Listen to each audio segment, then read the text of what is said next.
The Great Hall of the Galactic Council was quiet that morning.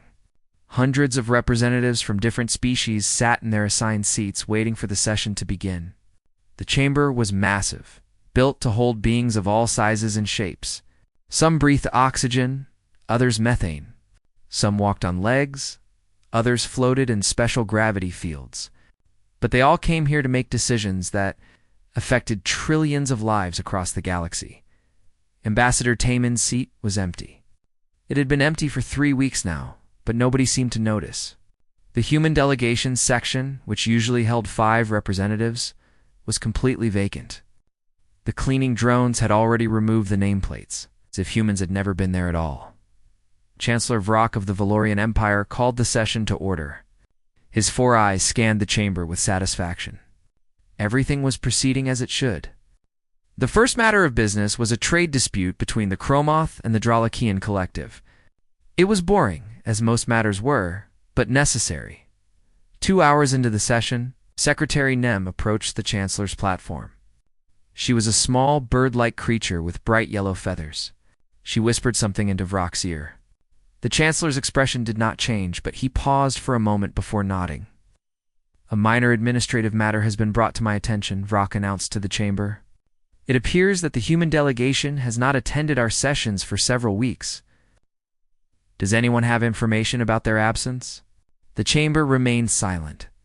A few representatives looked around, as if noticing the empty seats for the first time. Most simply waited for the session to continue. Humans were not particularly important in the grand scheme of things. They were a young species, barely 200 years into their membership. They did their work quietly and never caused trouble. "Very well," Vrock continued. "Secretary Nem, please contact the human embassy and request their attendance at our next session." Nem's feathers ruffled with discomfort. "Chancellor, that is the matter I wish to discuss. The human embassy is closed. All human embassies across Council space have been closed for the past 6 months." This time, a murmur ran through the chamber. Several representatives sat up straighter in their seats. Councillor Jinneh of the Valorian Diplomatic Corps stood, requesting permission to speak. Chancellor, this is highly irregular. Has Earth provided any explanation for this action?" "I was not aware any action had been taken," Vrock replied, his irritation evident. "Secretary Nem, investigate this matter immediately and report back to this council." The session continued, but the mood had shifted. Representatives began talking among themselves during breaks. Where were the humans? Why had they left without notice? More importantly, what did this mean for the countless contracts and agreements they maintained? Over the next week, Secretary Nem compiled her report. What she discovered was startling. Every human citizen had departed Council territories over the past 8 months. They had done so quietly, methodically, and without any fanfare. Commercial stations reported that human traders had stopped arriving. Military installations noted that human technical staff had resigned and left. Medical facilities found themselves without the human doctors and nurses who had staffed their most remote locations. It was as if humanity had simply decided to go home, and they had done it so carefully that almost nobody noticed until they were already gone. The report included one final piece of information. Admiral Daehyun, the senior human military representative, had sent a formal transmission to the Council 3 months earlier. Somehow, it had been filed away without ever reaching the Council floor. Secretary Nem played the recording for the assembled representatives. Admiral Daehyun appeared on the screen. He was an older man with gray hair and tired eyes. His uniform was perfectly pressed, his posture military straight. He spoke in a calm, formal tone that betrayed no emotion. "To the honored members of the Galactic Council, humanity wishes to inform you of our decision to withdraw from Council space. This is not done out of anger or hostility, but rather as an exercise of our sovereign right to determine our own path forward. All contracts will be fulfilled to their completion dates. All diplomatic properties will be returned in good condition. We thank the Council for the opportunity to participate in galactic civilization, and we wish you well in your future endeavors." This concludes our formal notification. The recording ended. The chamber sat in stunned silence. Chancellor Vrock was the first to speak. "This is unacceptable. We cannot allow a member species to simply leave without proper procedures. There are protocols that must be followed. Counselor Janae stood again. With respect, Chancellor, humanity has followed every protocol. They gave us 3 months' notice. They fulfilled their obligations. By every legal measure, they have done nothing wrong. But why? Demanded Counselor Wrath of the Chromoth Industrial League. What reason would they have to leave? We have provided them with technology, trade opportunities, and security. They should be grateful for their membership. Perhaps that is precisely the problem, Janae said quietly. When was the last time we listened to a human proposal? When did we last invite human input on important matters? They have been members of this council for 200 years, yet how many of you even know the name of their ambassador? The silence that followed was answer enough. Taman had served as ambassador for 73 years. Most representatives could not have picked him out of a crowd. This is irrelevant, Vrock declared. Humanity was granted membership in this council. They have responsibilities. We will send delegations to Earth and demand an explanation for this breach of faith. I would advise caution, Janae warned. Humanity controls 17% of our trade routes and nearly 30% of our infrastructure. Maintenance contracts. If they have truly withdrawn, we will begin feeling the effects very soon. Then we will find replacements, Vrock said dismissively. Humans are industrious, I grant you, but they are not irreplaceable. They performed many tasks, but these were tasks that needed doing. Others can learn to do them. The council voted to continue with normal business. A formal complaint would be filed with Earth's government. Delegations would be sent. But for now, there were more important matters to attend to. The Chromoth trade dispute still needed resolution. Budget allocations had to be approved. The galaxy did not stop turning simply because one small species had decided to go home. Counselor Janae returned to her seat with a heavy heart. She had worked closely with human engineers and diplomats over the years. She knew what they were capable of, even if others did not. As she looked around the chamber at her fellow counselors, already moving on to the next item of business, she felt a chill of premonition. They would understand soon enough. The galaxy was about to teach the council a very expensive lesson about taking things for granted. The first reports came from the outer colonies. 3 months after humanity's departure, they were small complaints at first, easily dismissed. A shipping delay here, a maintenance issue there. The council's bureaucracy filed them away as routine problems that would resolve themselves in time. They did not resolve themselves.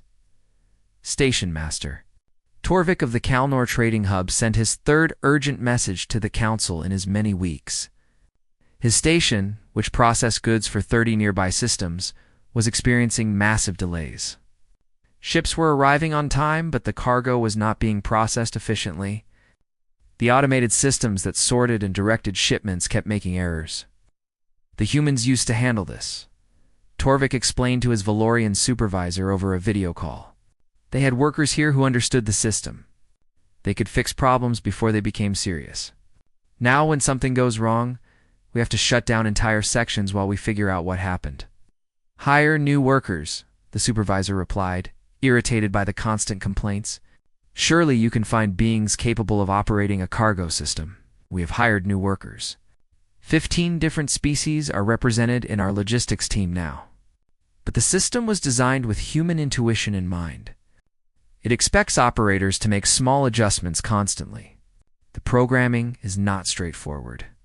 It adapts and learns, and nobody here understands how to teach it properly. The supervisor ended the call with a promise to look into the matter. He never did. There were too many other problems demanding attention.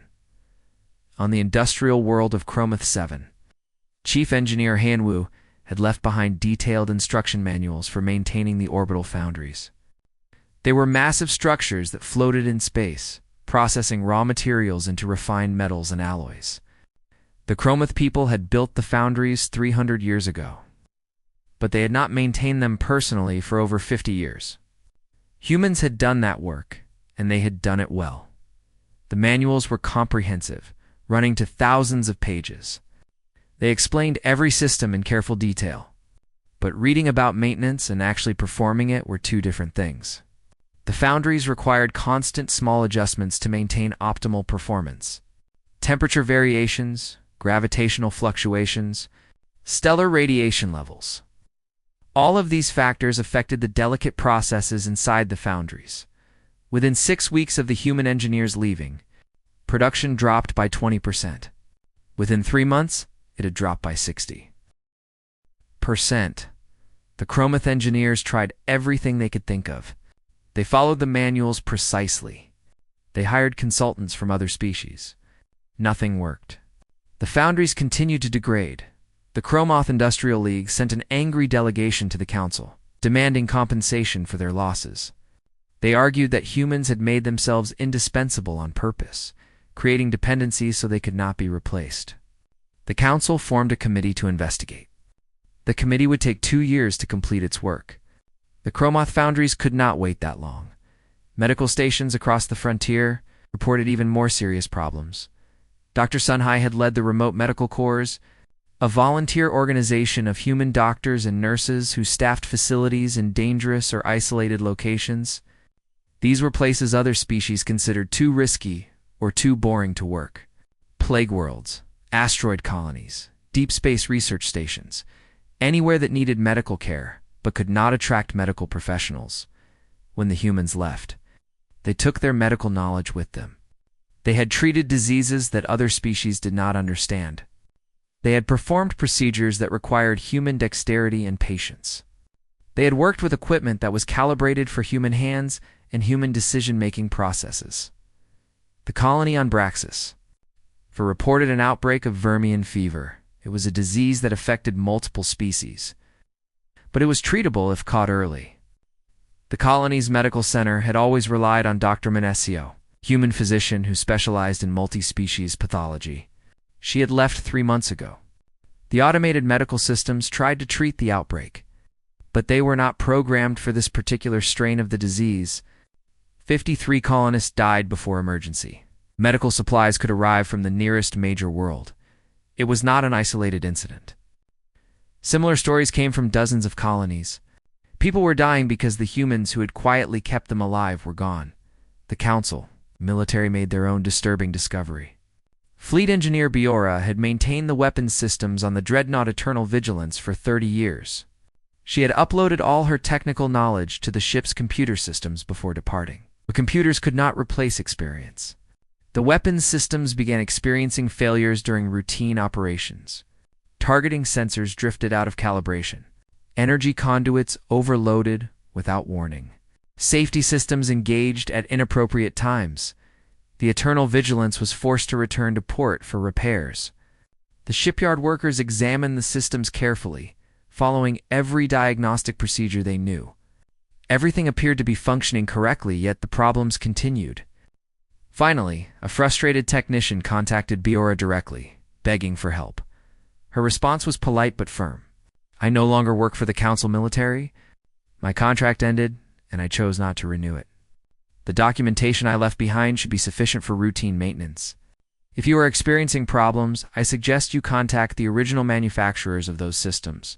The original manufacturers no longer existed. They had gone out of business 80 years ago. The weapon systems on the Eternal Vigilance were maintained purely through institutional knowledge. Knowledge that had resided in the minds of engineers like Biora. Without them, that knowledge was lost. 3 dreadnoughts were permanently docked within the first 4 months of humanity's departure. 7 more were operating at reduced capacity.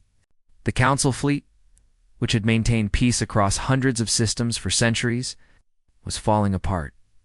Panic began to spread through the outer colonies. They had been the most dependent on human services, and they were suffering the most. Governors and colonial administrators flooded the council with requests for help. They needed engineers. They needed doctors. They needed the logistics experts who could make complex systems work smoothly.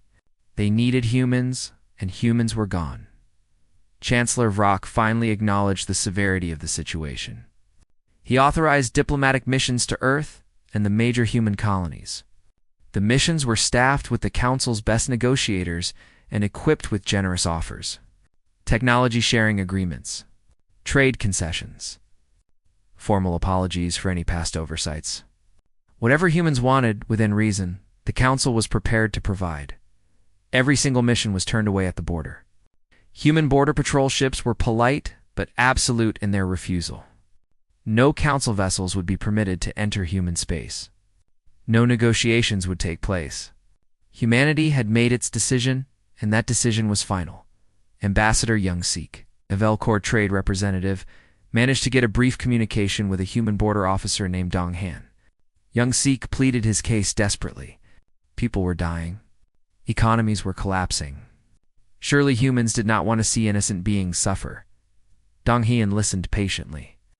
When Yang Sik finished, the human officer responded with sadness in his voice. "We understand your situation, Ambassador. We truly do. But humanity spent 200 years trying to help the Council. We offered our knowledge. We volunteered for the difficult jobs. We tried to be good partners. The Council never wanted partners. They wanted servants who knew their place. Now you must learn to solve your own problems, just as we did for thousands of years before we ever met you." The communication ended. Young Sik returned to the Council with the grim news: humanity would not be coming back. The Council would have to face its crisis alone.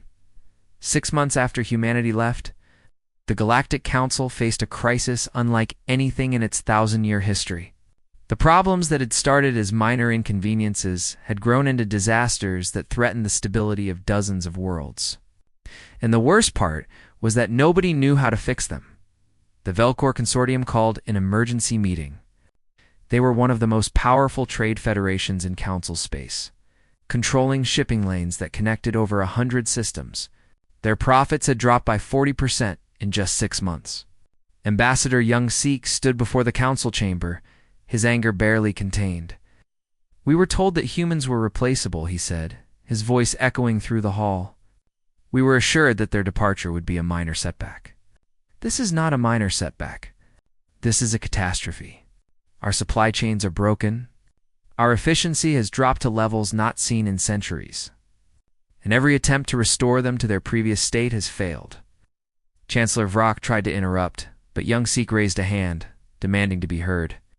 "Do you know what we have discovered? Humans were not just workers. They were the connective tissue that held our entire economy together.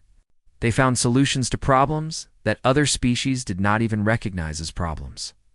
They made 10,000 small improvements that nobody noticed until they were gone." He pulled up a holographic display showing trade route statistics.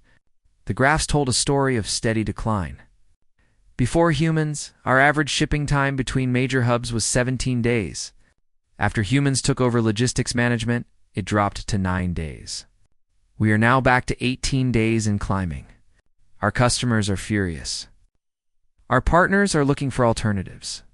The Velcor Consortium is facing bankruptcy because we built our entire business model on the efficiency that humans provided. The chamber erupted in arguments. Representatives blamed each other for not seeing this coming. Some called for military action to force humanity back. Others insisted that the problems were being exaggerated, that things would improve with time. Councillor Janae requested permission to speak. When the chamber finally quieted, she addressed them with a grim expression. "I have been reviewing reports from across Council space. The situation is worse than most of you understand.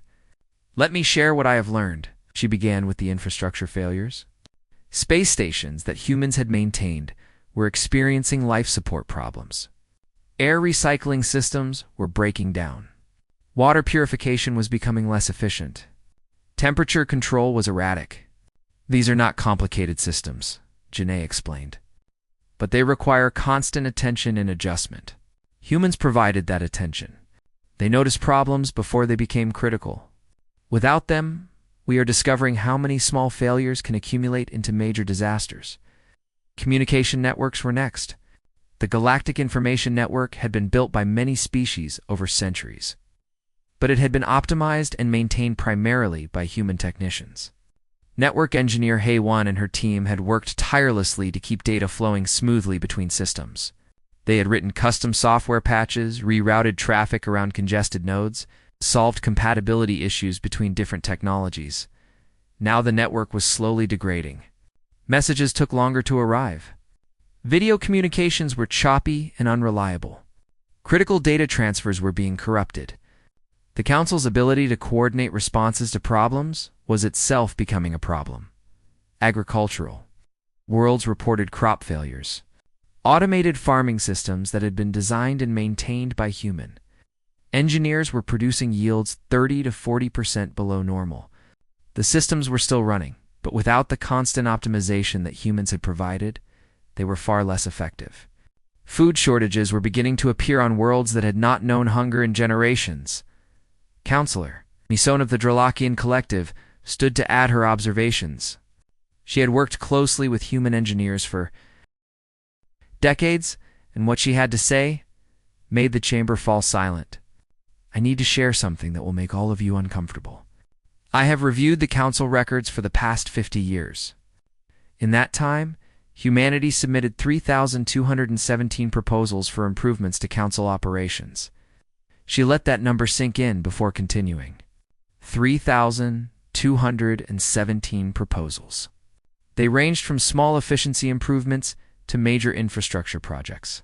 They covered trade, medicine, engineering, agriculture, education, and dozens of other fields. Do you know how many of those proposals were seriously considered by this council? Nobody answered. Mison's expression was severe. 13. Out of over 3,000 proposals, we seriously considered 13. Of those 13, we approved exactly 4. We ignored the rest without meaningful review. We dismissed ideas that could have saved lives, improved efficiency, and strengthened our civilization. Why? Because they came from humans and we did not believe that a young species could teach us anything valuable. The chamber exploded with denials and excuses. Representatives claimed they had never seen those proposals. Others insisted that the proposals must have lacked merit. Mison cut through the noise with a sharp gesture. Stop lying to yourselves. The proposals are all archived. Anyone can review them. They were detailed, well-researched, and practical. We ignored them because we are arrogant. We believed that our age and experience made us wise, when in fact it made us blind. She pulled up several of the rejected proposals on the holographic display. One showed a new design for medical facilities that would have reduced disease transmission by 40%. Another detailed improvements to trade route management that would have increased efficiency by 25%.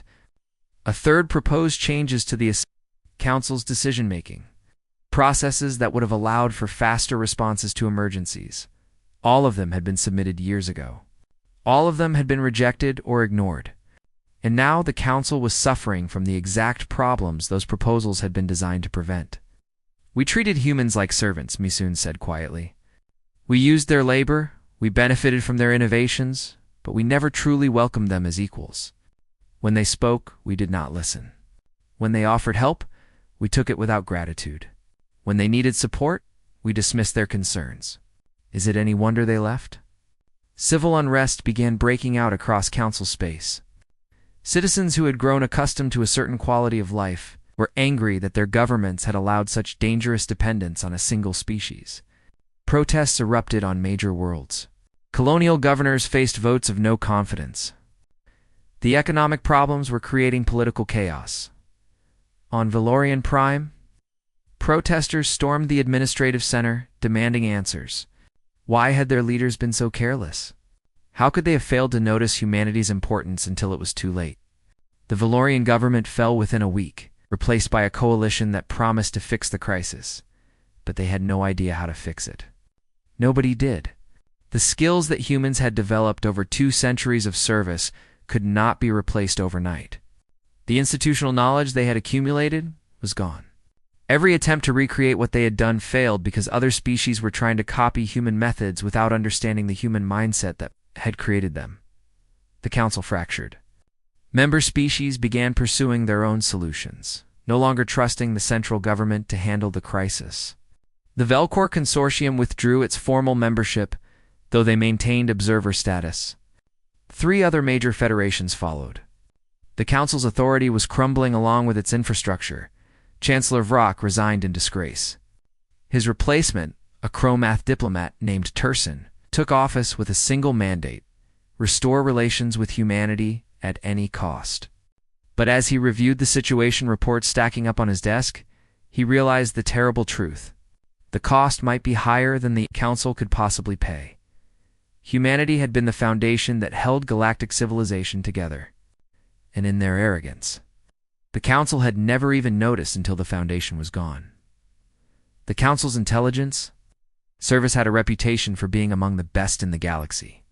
They could infiltrate secure facilities, decode encrypted communications, and operate in hostile territory without detection. Agent J1 had served in the Intelligence Corps for 40 years, and he had never failed a mission. His current assignment was simple in theory, but nearly impossible in practice. He needed to get inside human space, reach Earth if possible, and discover why humanity had truly left the Council. More importantly, he needed to find out if there was any way to convince them to come back. The Council was dying slowly, and everyone knew it. Without humans, they would face either collapse or a return to the primitive conditions that had existed before the Council's golden age. J1's team consisted of 5 specialists from different species, each chosen for their unique skills. They had a stolen human ship carefully modified to pass basic security scans. They had forged identification papers that should hold up under casual inspection. They had studied human culture intensively for months. They were as prepared as they could be. The human border was heavily monitored. Patrol ships moved in precise patterns, their sensors watching for any unauthorized entry. But J1's team had found what they thought was a gap in the coverage. A route used by human miners traveling from distant asteroids. They slipped through during a scheduled patrol shift change and held their breath as they passed through the detection grid. No alarms sounded. No pursuit ships appeared. They were inside human space. The journey to Earth took 3 weeks. They traveled carefully, never staying too long in any one system, avoiding populated areas where possible. What they saw during that journey shocked them. Every human colony they passed was thriving in ways that Council worlds were not. The space stations were clean and efficient. The ships moved with precision and purpose. Everything worked exactly as it should, with no signs of the decay and inefficiency that plagued Council space. When they finally reached Earth's solar system, they were stunned into silence. The planet below them had been transformed. J1 had seen images of Earth from the Council archives, taken during humanity's time as members. This was not that Earth. Cities floated above the clouds, held aloft by gravitational technology that the Council did not possess. Massive solar collectors orbited the sun, harvesting energy on a scale that seemed impossible. Ships moved between the planets using propulsion systems that left no exhaust trail and made no sound. "This is not possible," whispered one of J1's team members. "The humans we knew could not have done this. They were good engineers, yes, but this is beyond anything we have seen, even from the eldest Council species."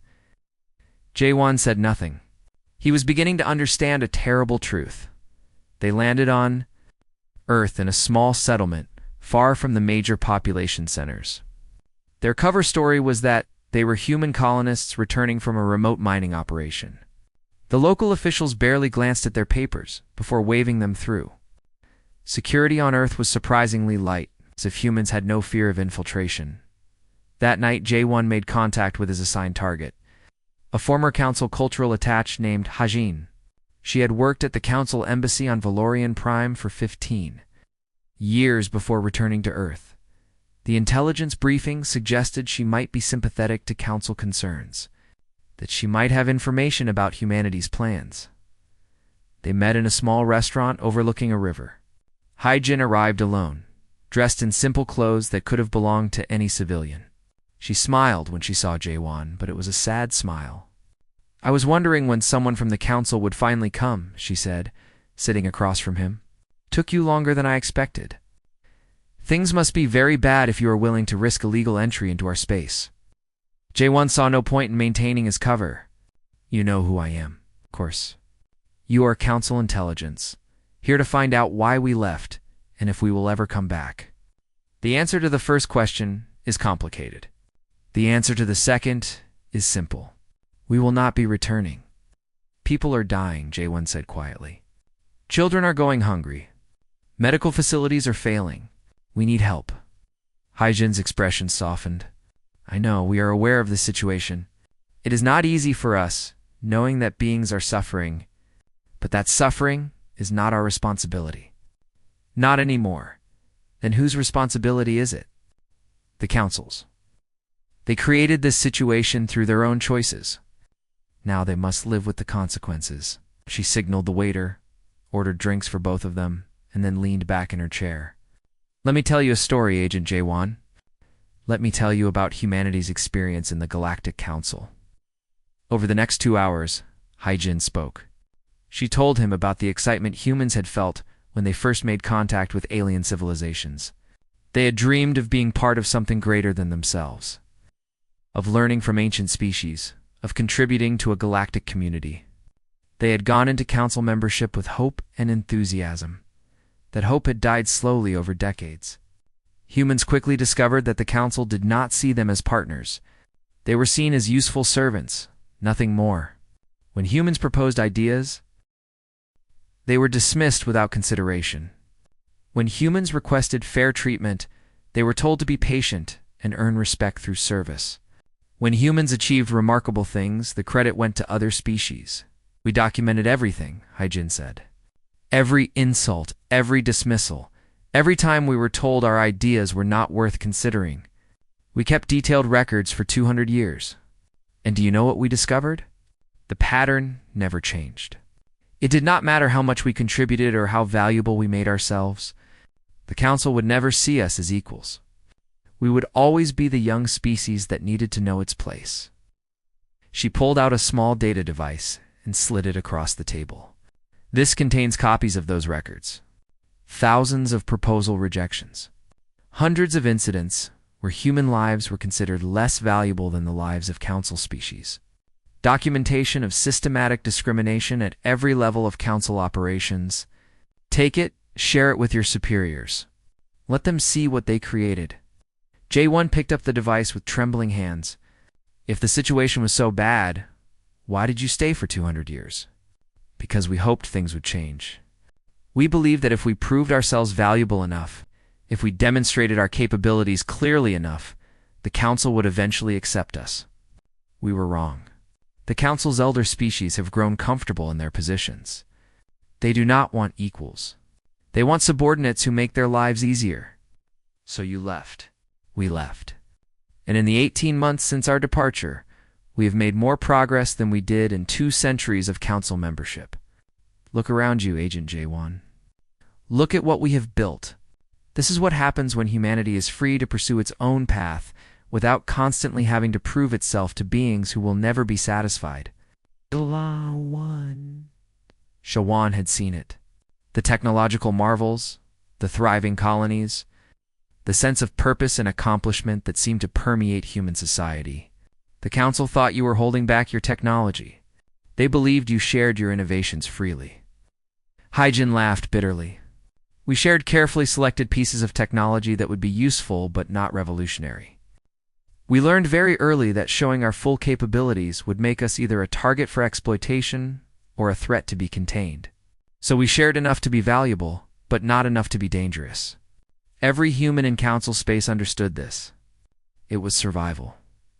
And now we are free to be ourselves. We do not have to hide our capabilities or limit our potential. We can build the civilization we always dreamed of, without asking permission from beings who see us as inferior. She finished her drink and stood. Your mission here is complete, Agent J1. You have your answer. Humanity will not return to the Council. We have moved beyond you. She walked away, leaving J1 alone with the data device and a crushing sense of what had been lost. The next day, his team began their journey back to Council space, carrying with them the truth that would shatter what remained of the Council's illusions. 1. Year had passed since humanity's departure. The Galactic Council chamber was half empty now. 7 major species had withdrawn their membership, unable to justify the cost of maintaining a government that could not protect their interests.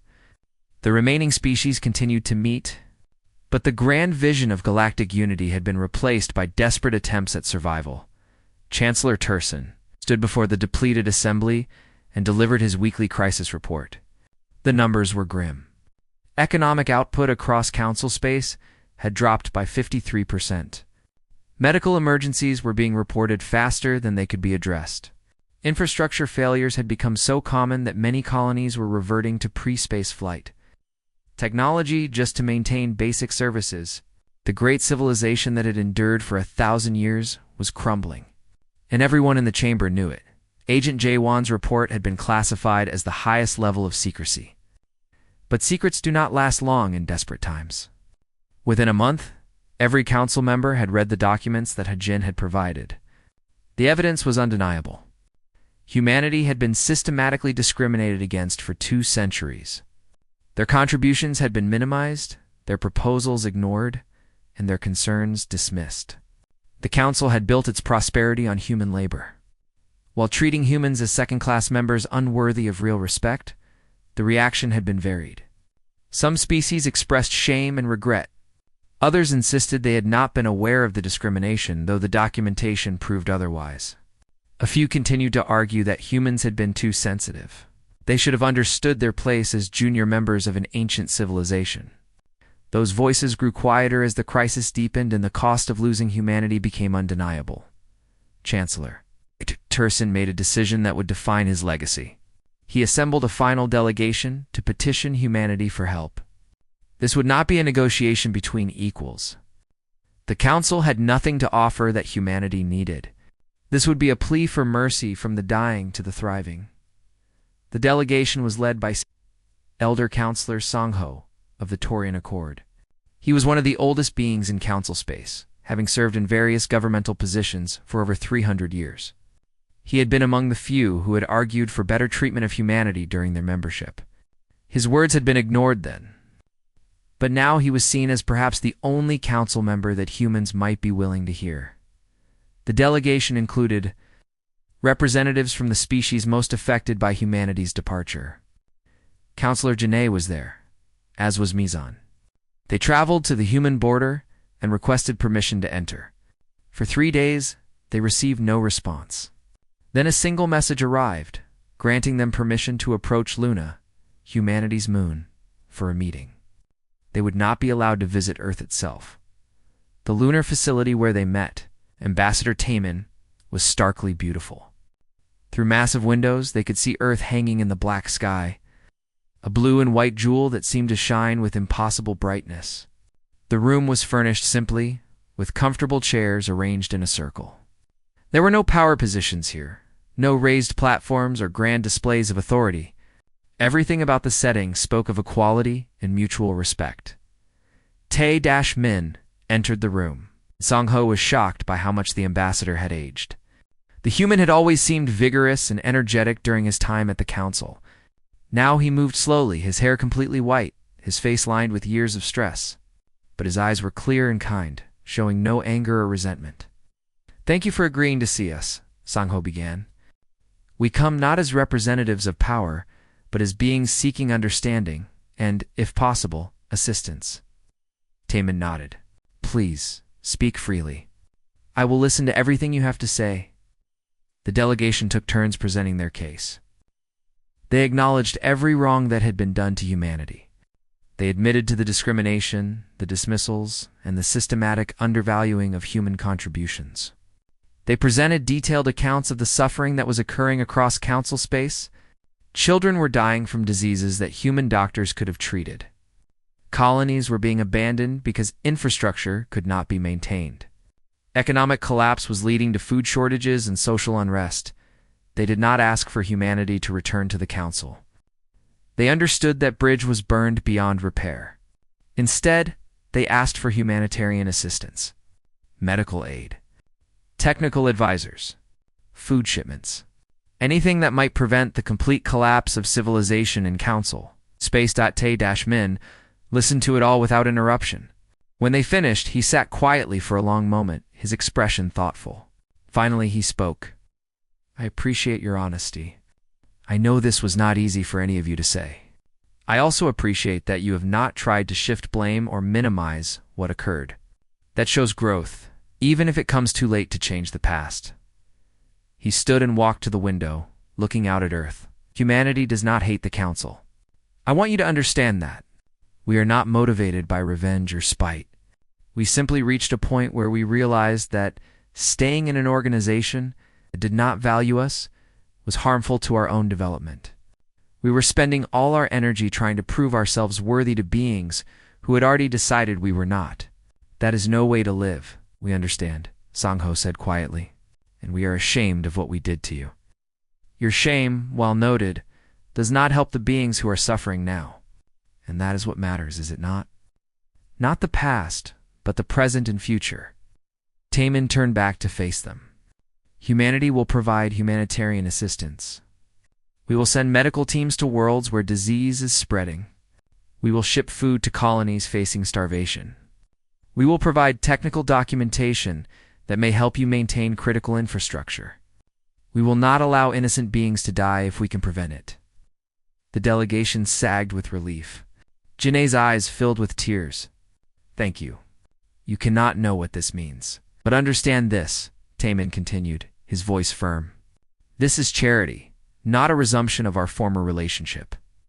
Humanity will not be returning to the Council. We will not be providing the services we once did. We will prevent catastrophic loss of life, but we will not rebuild what you have lost. That is your responsibility. Why? Ask me, son. If you are willing to help, why not restore the relationship that benefited both our peoples? Taemin's smile was sad. Because that relationship did not benefit both our peoples, it benefited you enormously while costing us our dignity and stunting our growth.